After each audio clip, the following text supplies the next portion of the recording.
So the main question that I'm going to answer today is, has China won or lost from the Ukraine war? To explain the complexity, I will try to answer three questions. The first question will be, what exactly is China's position on the Ukraine war?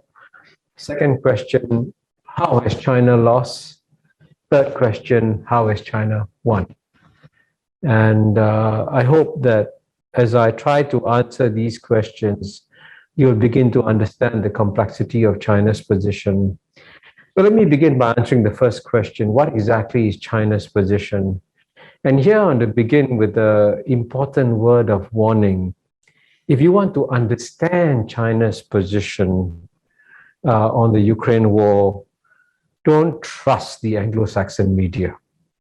Because if you read the Anglo-Saxon media, and I'll give you a couple of examples like the Economist, the Wall Street Journal, the New York Times, you'll get a very black and white picture of China's position on the Ukraine war, saying, oh, China is taking Russia's side, and therefore China is wrong, and China is evil, and China should be condemned.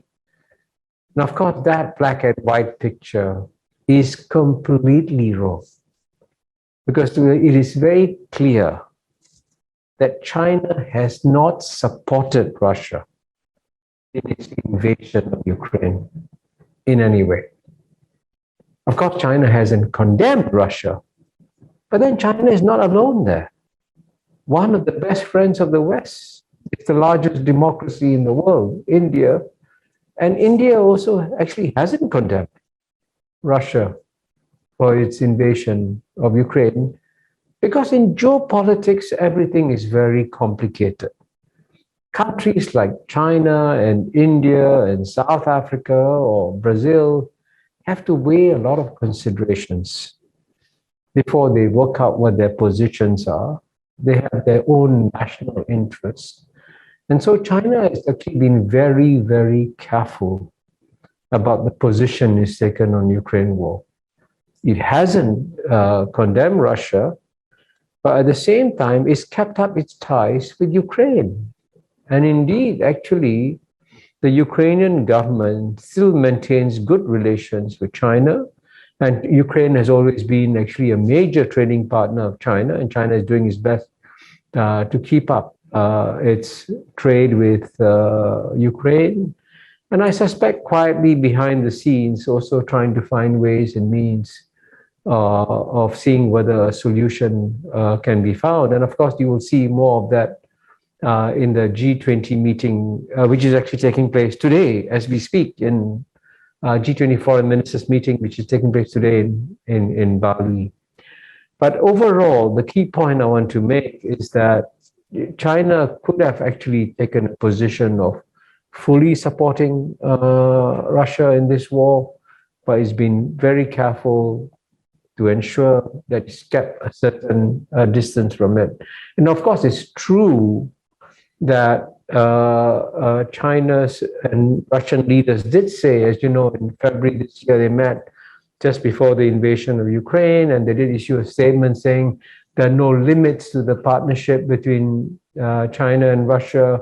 But that, I think, was referring to the broader relationship. And here, in the broader relationship, it's quite natural for China and Russia to come together because both are under severe pressure from the West, for different reasons, by the way. Because Russia is clearly not seen as a long-term challenge or threat to Western dominance, certainly American dominance. But China is clearly seen as a threat to certainly American dominance. And as you all know, a major geopolitical contest has broken out between United States and China. And of course, if you want to understand the origins, the structural forces that are driving it, what will be the outcome, who will win this US-China contest, I've actually documented all that in my book, Has China Won, which is available. And if you want to know more about that subject, I would suggest you look at that book.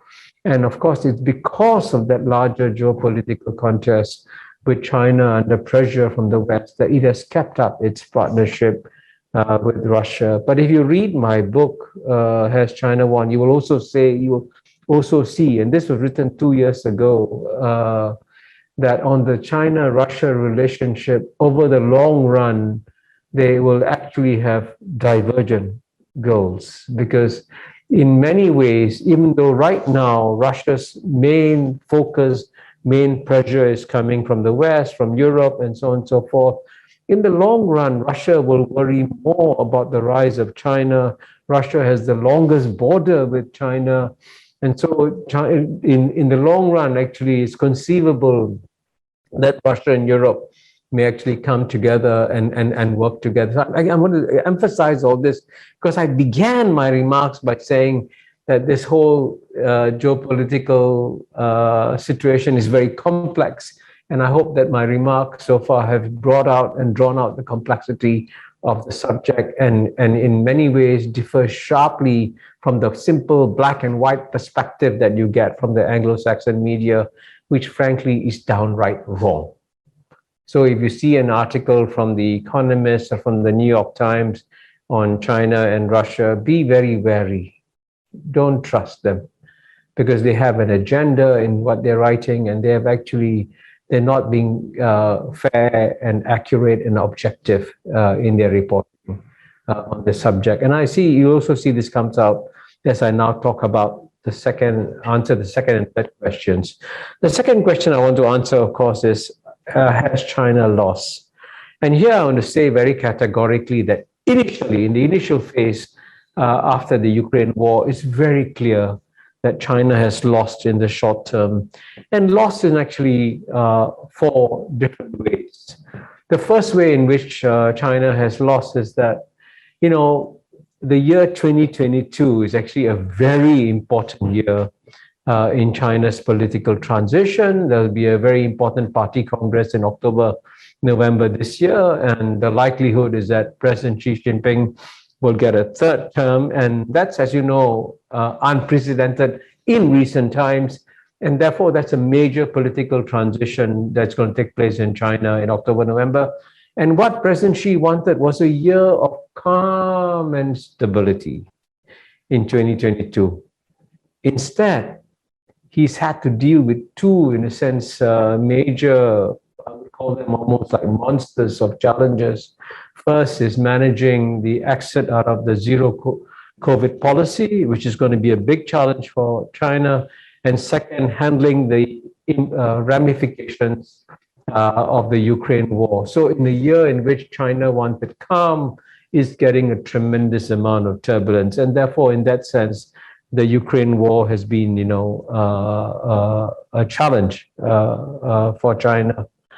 And the second way in which China has lost out is that, as you know, as I explained, since both China and Russia are under pressure, they have developed a partnership, which is a natural thing to fend off the geopolitical pressures, the common geopolitical pressures that they feel. And it will be clearly in China's interest to see its partner, Russia, strengthen. Instead, and this is not a secret, Russia clearly has been weakened by the Ukraine war. We all know that when President Putin launched his invasion on February 24th, especially when he sent his tanks heading straight towards the capital, Kiev, I think he thought that I'm just going to launch a blitzkrieg operation, take over the capital city. The people of Ukraine will welcome the Russian troops and we will have a quick victory.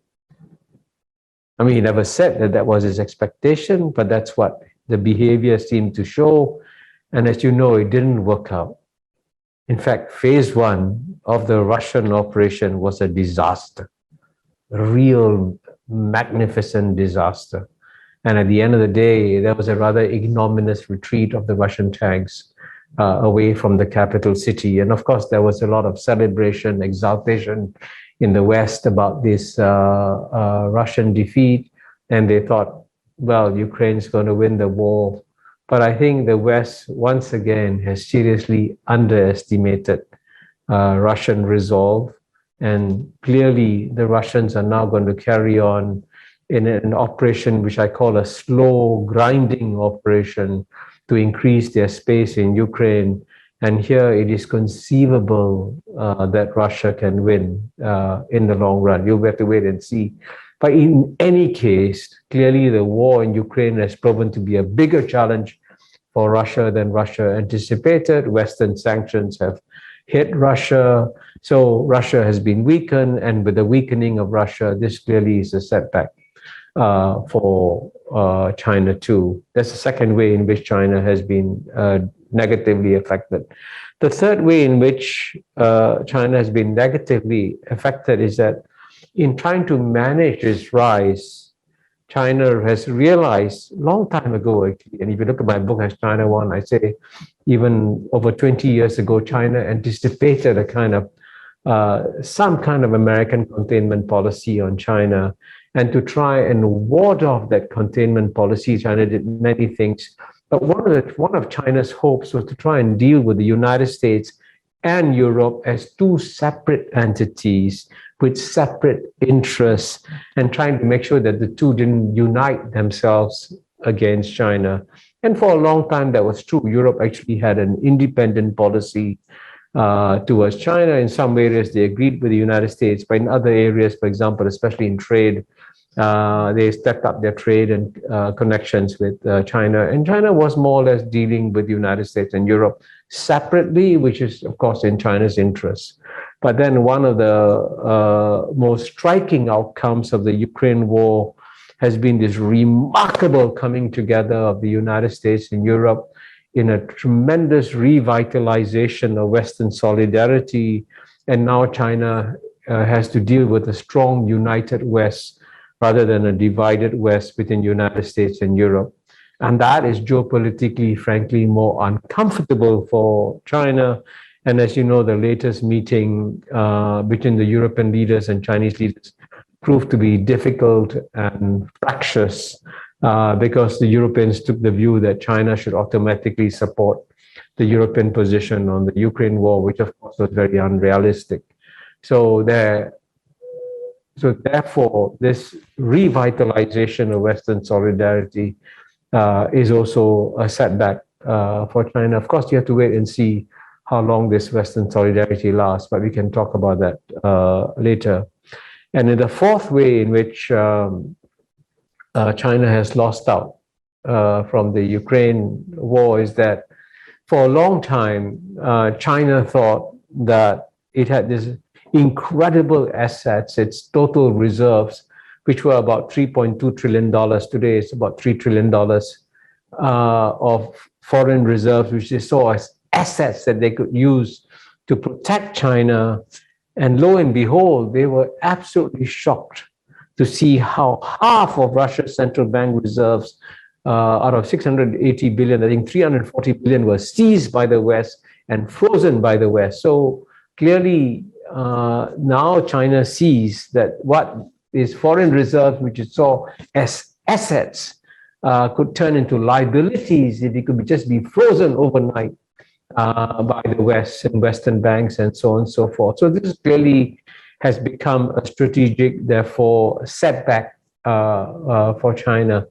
And they are clearly now China must be thinking very hard, how do I protect myself from future Western sanctions, and how do I protect my reserves, and so on and so forth. So you can see on all these counts that I mentioned, the stability that President Xi wanted this year, the partnership with Russia, the unification of the West, and the vulnerability of the foreign assets that China has. In all these areas, China has lost out from the Ukraine war.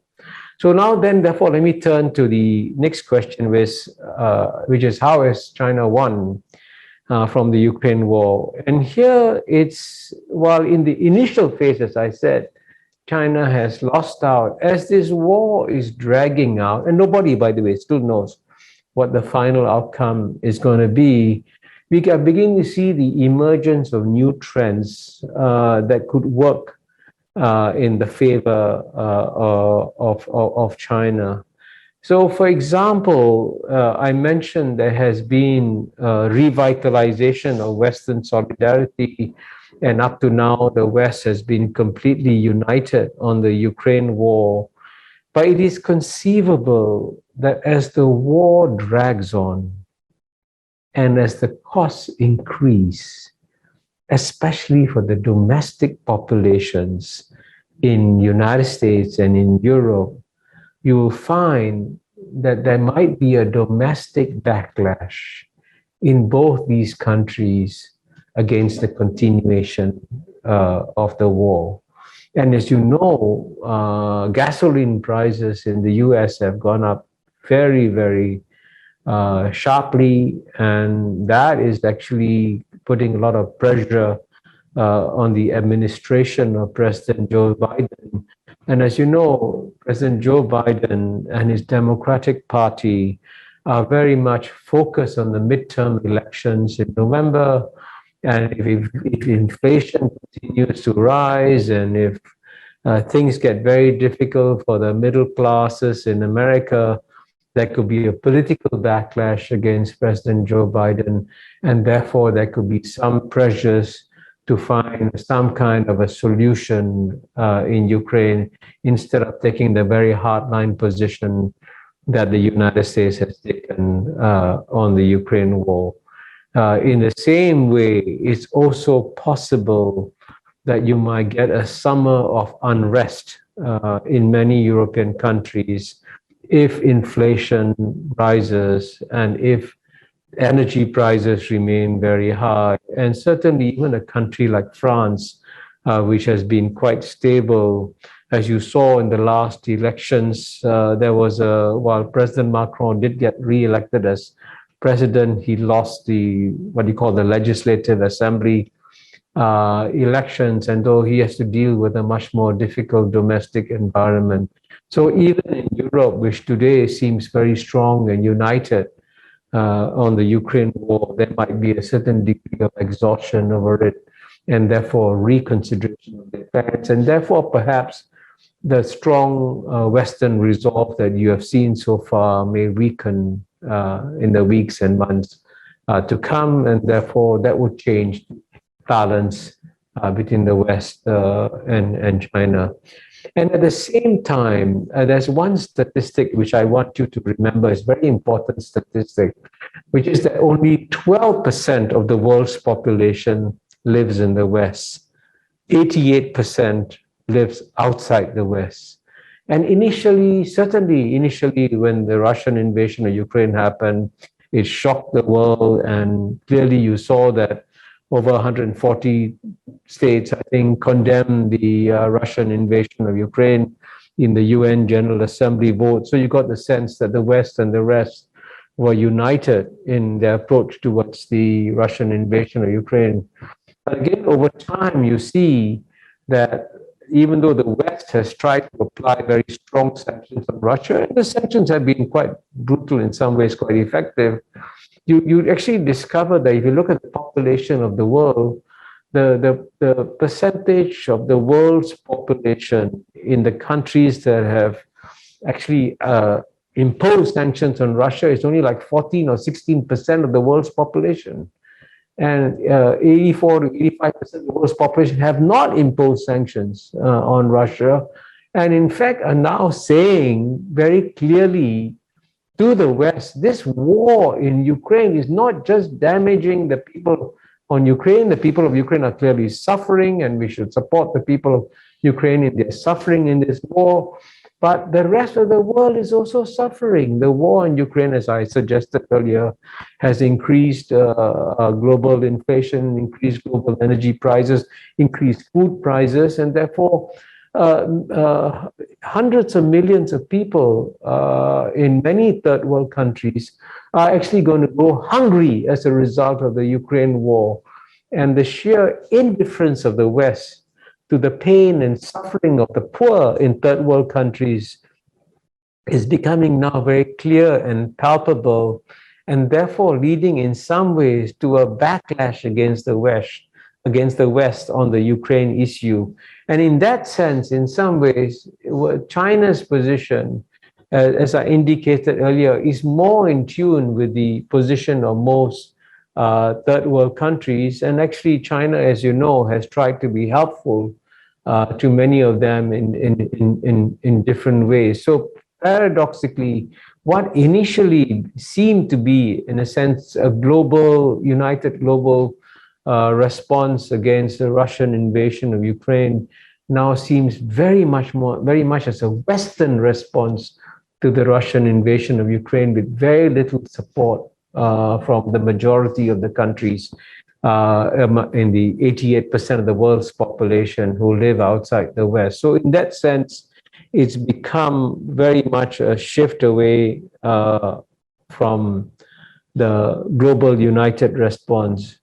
And this is also shown in the positions that are taken by the larger countries in the third world. And certainly, and you will see this play out, by the way, both in the G20 foreign ministers meeting taking place today, that more and more major third world countries like India, like Indonesia, like Brazil, like South Africa, saying, hey, we shouldn't just focus on the war in Ukraine. We should focus on ending the war in Ukraine, working for a ceasefire, and trying to find peace in Ukraine, because the problems in Ukraine are disrupting lives, not just in Ukraine, but disrupting lives all over the world. And just yesterday, I got a WhatsApp message from a senior Indonesian diplomat in Bali saying that it's very clear that the majority of the G20 countries are speaking out to say, hey, let's work harder for peace in Ukraine. So I think the West, therefore, I think will begin to find that initially what they thought was them working with the rest of the world on the subject, they find that the rest of the world is now moving away from them. And if the West wants to understand this better, I think what they should do is to study very carefully a country that the West is very comfortable with now. And actually, in many ways, sometimes many in the West see as now a new ally of the West. And of course, that country is India. India is the world's largest democracy. So when the West says that, hey, this is as you know, it's been said many times by the West, this is a contest between democracies and autocracies. And if they really believe that, then they should ask themselves the question, what is the position of the world's largest democracy, which is India? Now, India clearly didn't approve of the Russian invasion of Ukraine. But as I said at the very beginning of my remarks, India also didn't condemn the Russian invasion of Ukraine. And even if you want to understand why, they have actually very sound historical reasons why India hasn't condemned the Russian invasion of Ukraine. For a start, this is a fact. India still gets most of its arms from Russia. This is a legacy going back to the days of the old Soviet Union, when actually, as you know, the United States actually was the country that was applying pressure on India, certainly after India invaded East Pakistan to liberate the people of East Pakistan, which later became the state of Bangladesh. And at that time, as you all know, the United States actually sent an aircraft carrier. Both President Nixon and Secretary of State Henry Kissinger sent an aircraft carrier into the Bay of Bengal to threaten India. And from those days, India switched to move closer to Moscow and bought most of its arms from Moscow, and still continues to do so today. So that's one reason why India obviously have wanted to maintain its close ties with Russia. And equally importantly, and I say this as someone who was ambassador to the UN for over 10 years, the most powerful international body in the world is the UN Security Council. The UN Security Council is the only body in the world that can impose mandatory sanctions on all countries in the world. So when India was having problems with its neighbors, and India wanted one permanent member of the UN Security Council to support it. And as you know, there are 5 permanent members in the UN Security Council: United States, China, UK, France, and Russia. Then the only permanent member that's always been consistently sympathetic to India's position, and in fact vetoed any measures that could damaged India, that country was Russia. So there is a very deep well of trust within India towards Russia, which is not going to be removed by the Ukraine war, and which also explains why India is taking a very careful, independent position on the Ukraine war. So here, if the West wants to understand what is China's position on the Ukraine war, actually, even though the interests of China and India are different in many ways, in many areas, and of course, you also know there is some rivalry between China and India in many significant areas. Despite all that, when it comes to the Ukraine war, there's a remarkable coincidence of views between China and India on the Ukraine war. And so therefore, if the West is trying to understand China's position, it's got to understand that China is not isolated in its position on the Ukraine war. In some ways, China's position is actually more in harmony with the position of most countries in the world than that of the West towards the Ukraine war. So I hope that in all my remarks today, what I have done is to bring out the complexity of the subject, and I hope that will enable you to have a better understanding of one of the most difficult and problematic issues of our time. Thank you very much.